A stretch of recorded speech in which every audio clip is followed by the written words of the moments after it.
Hey Folks, am 27. und 28.10. spielen wir unten in der Bagatelle Bar im Keller ein Wohnzimmerkonzert und wir würden uns sehr freuen, wenn ihr vorbeikommt. Wir freuen uns sehr, denn für uns ist das eine Gelegenheit, endlich mal wieder unsere eigenen Songs zu spielen und auch Songs, die noch gar nicht veröffentlicht sind. Also es könnte sich lohnen. Wir würden uns freuen, wenn ihr vorbeikommt.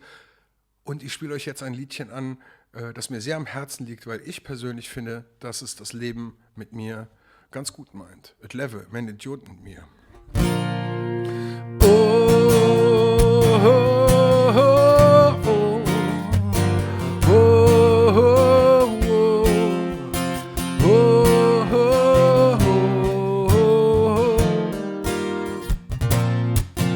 Mujens fällt es manchmal schwer, nur der lange letzte Nacht, die Ohren abzukriegen, wie ich überhaupt noch wach. Ist alles jo im Kopf und nix, wo ich noch Bock drauf han. Doch ich will mich nicht bedauern, deshalb sag ich mir, et leve mein Idiot mit mir, darum ich zählt nicht nur Glück.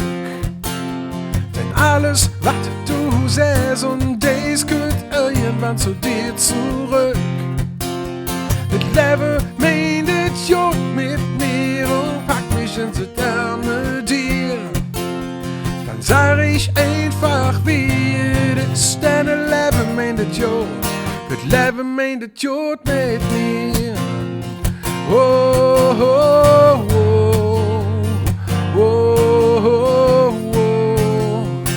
oh, oh, oh.